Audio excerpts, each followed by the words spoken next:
aportando diferentes perspectivas de las ciudades, una difusión de investigaciones académicas. Esto es A&U Podcast, Diálogos en Arquitectura y Urbanismo, una colaboración de Pulse Essence y Tap Studio. ¿Sabes? Recuerdo que cuando estaba en el primer año de la facultad, los arquitectos a cargo en ese entonces nos dejaron una lectura que, pues, la verdad, me atrapó por completo.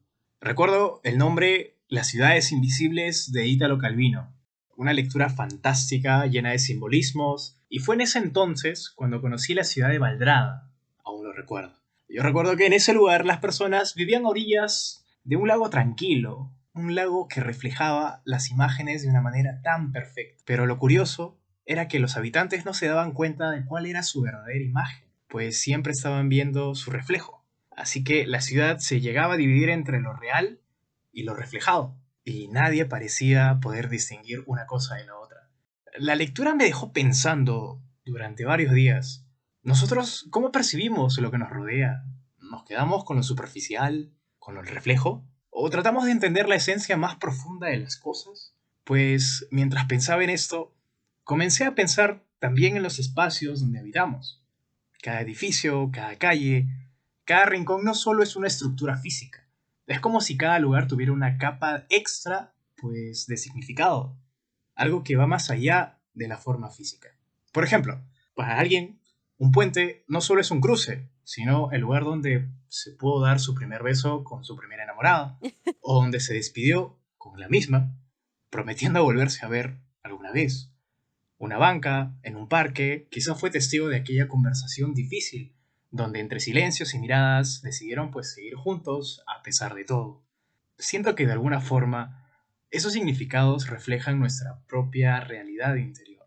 Así que hoy traigo a la mesa un tema fascinante pues que nos invita a repensar no solo lo que entendemos por la casa, sino cómo estas construcciones reflejan la cosmovisión de quienes las habitan, como símbolos profundos de las culturas, de sus creencias. Oye, eso suena muy interesante. Así es, y es exactamente lo que descubrí al leer este artículo de investigación sobre un pueblo andino llamado Coporaque, aquí en Arequipa.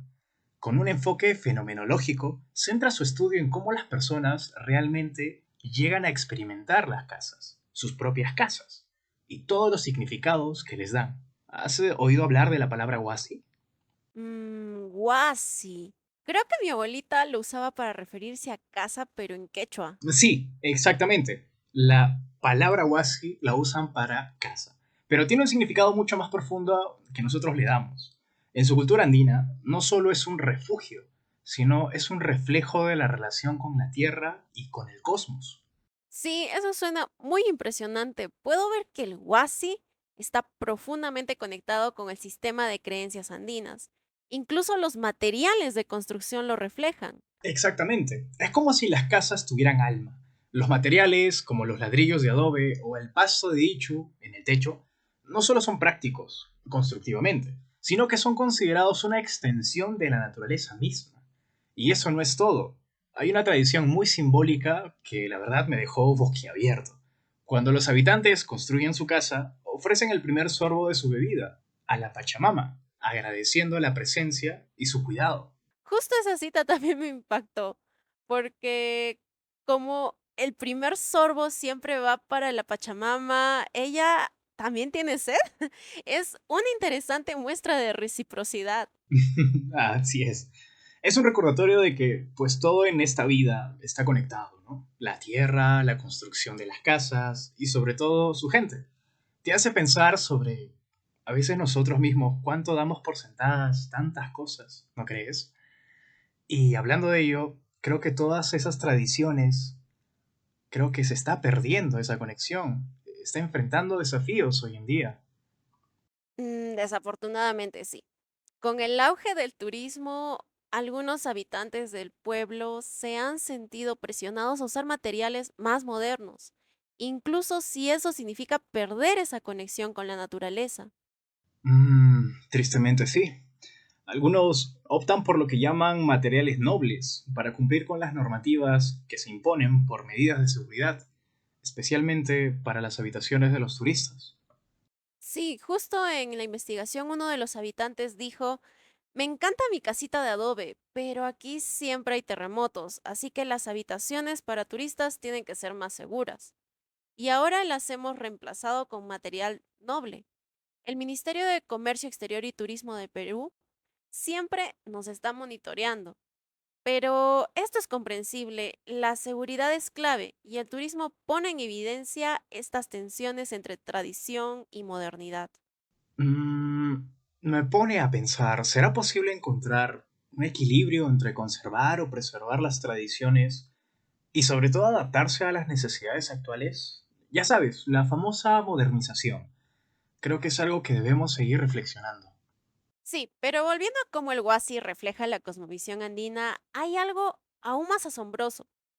Esta conexión con la Pachamama no solo está en los materiales. Las casas no solo son lugares donde se vive, son más que nada un reflejo del cosmos. Recuerdo que de pequeña en la estancia, o bueno, así le llaman a la casa rural, una tarde oscura mientras cuidaba de las ovejas y las llamas con mi abuelita, ella me señalaba las estrellas y decía que allá también estábamos. Interesante. Realmente me sorprende mucho cómo los investigadores también llegan a comparar el Huasi con un dibujo del cosmos andino hecho por un cronista indígena del siglo XVI llamado Juan de Santa Cruz Pachacuti. Él representó todo el cosmos andino, pero dentro de la forma de una casa.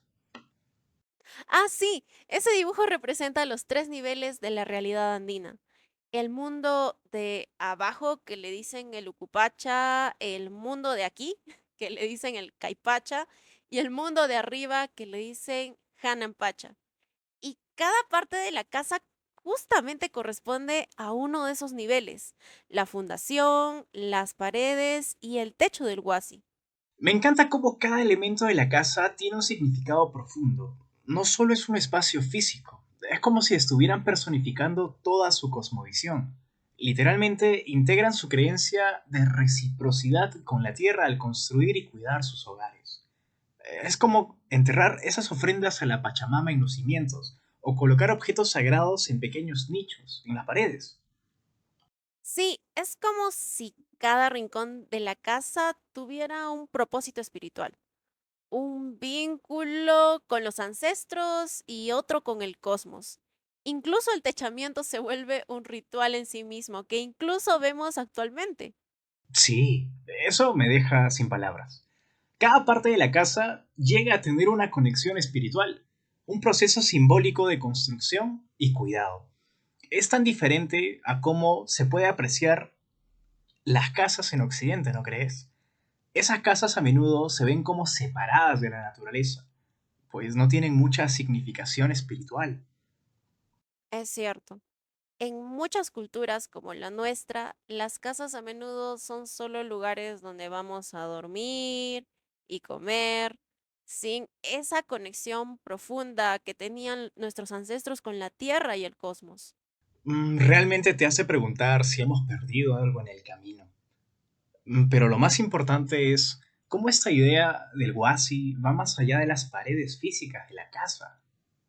Absolutamente.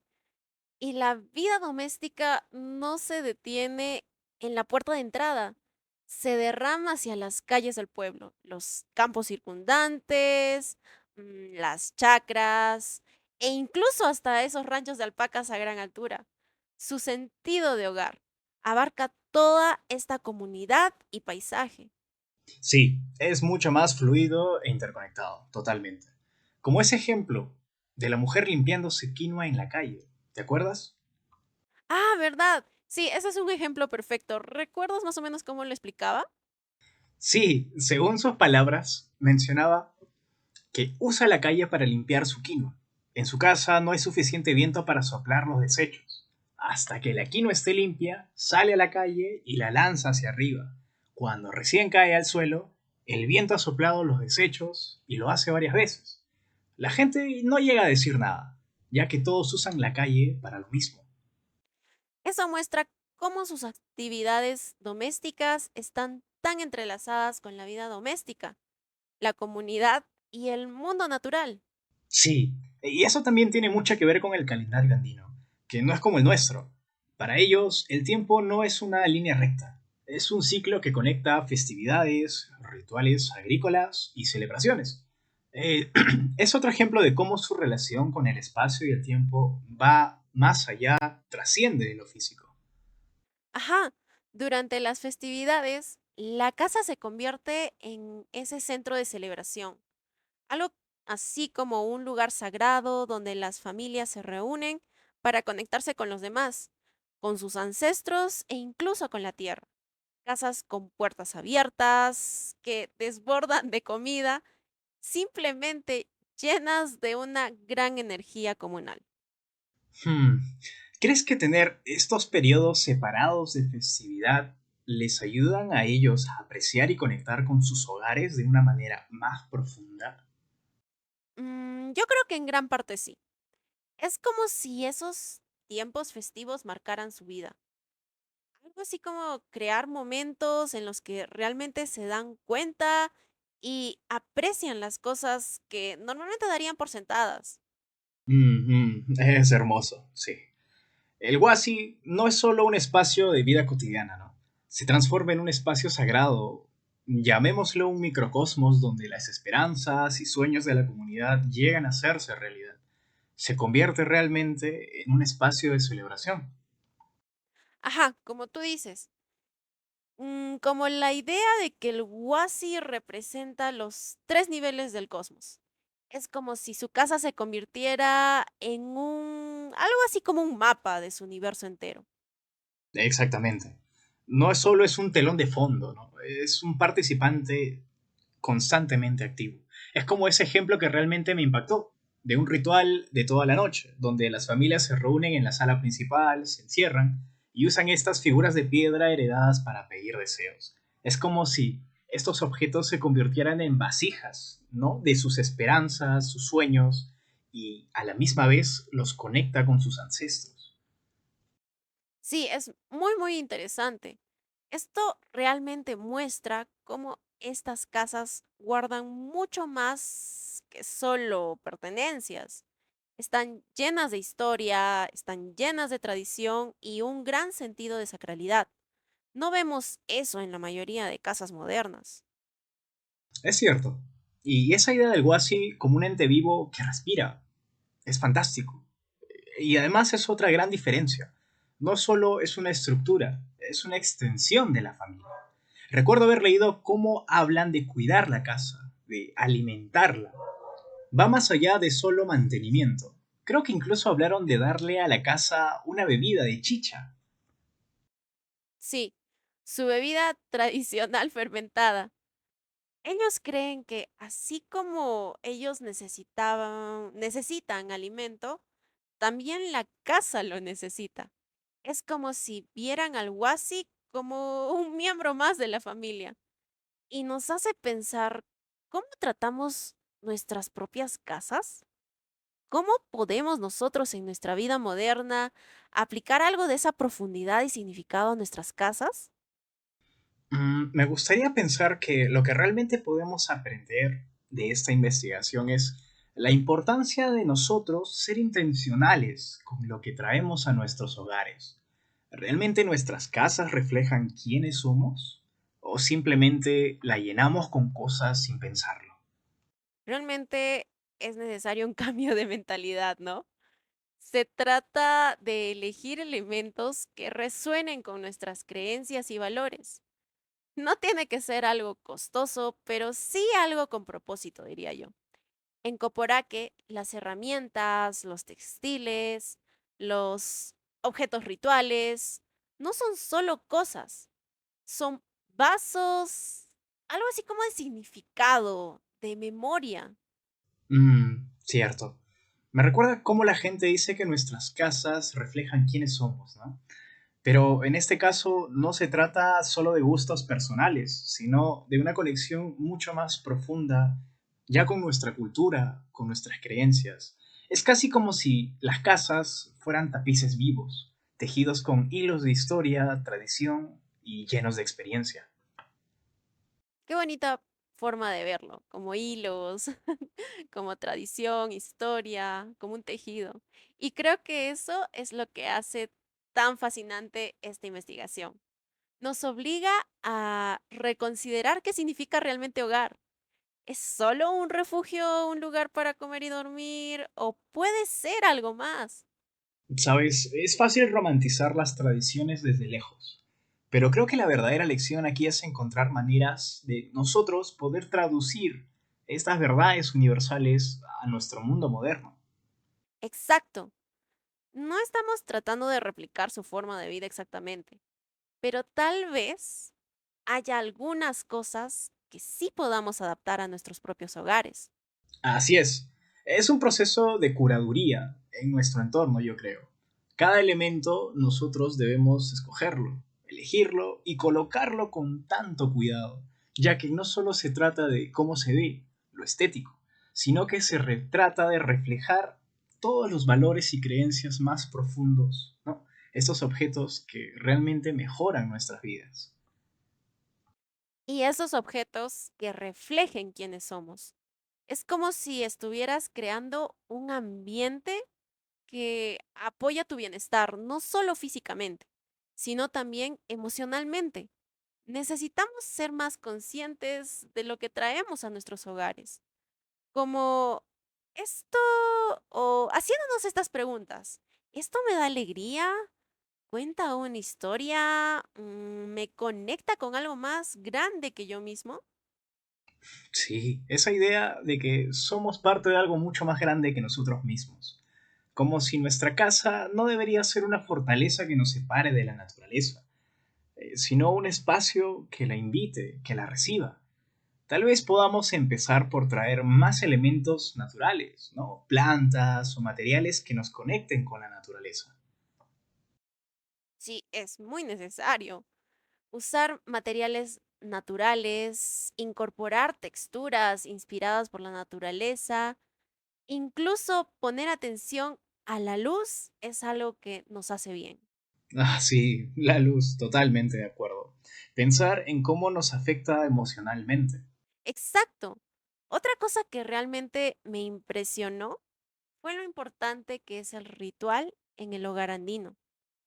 Obviamente no vamos a empezar a hacer ceremonias andinas, antiguas, ahí quemando en nuestra sala de estar y empezamos un incendio. Absolutamente no. No se trata de los rituales específicos. Se trata, creo yo, de momentos de una conexión intencional, ¿no crees? Con nosotros mismos, con nuestros hogares. De transformar ciertas actividades cotidianas en algo más especial, más nuestro.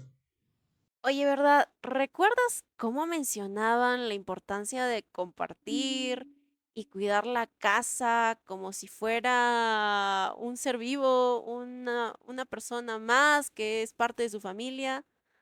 Podríamos aplicar eso creando rituales pequeños, pero significativos, que nos ayuden a conectarnos con lo que es más importante para nosotros.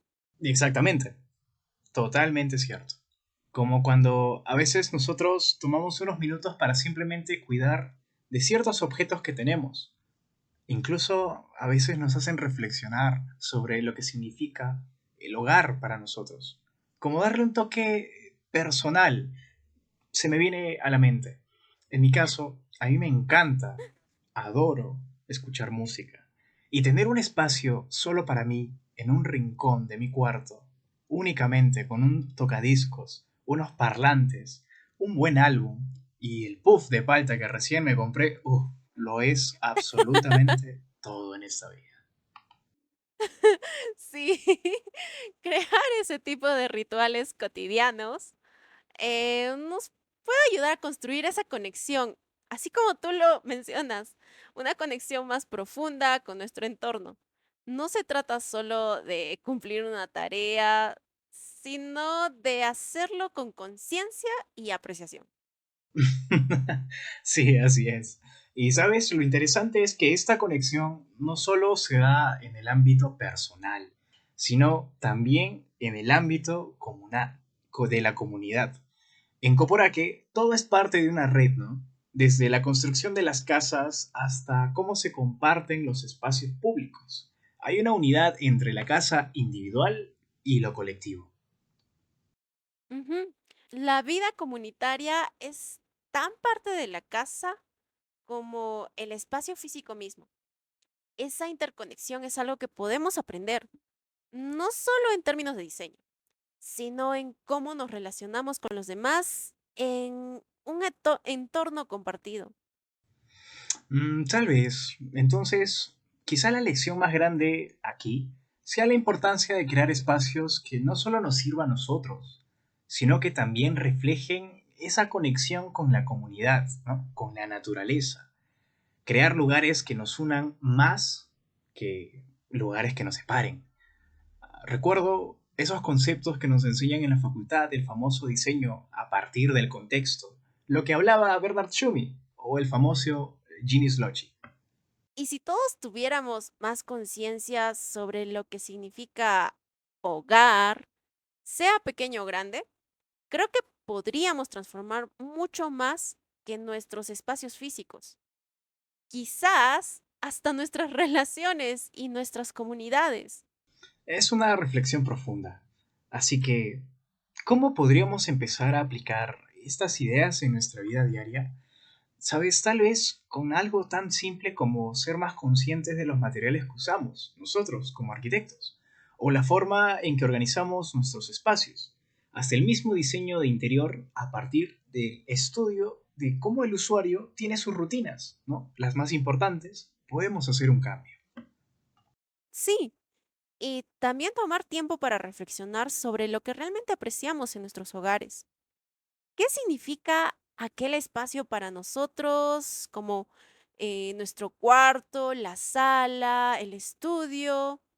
¿Cómo podemos mantenerlo vivo y conectado con nuestra propia esencia? Exacto. Y no olvidemos que el verdadero hogar no solo es un refugio físico, sino un espacio cargado de significados, rituales y relaciones.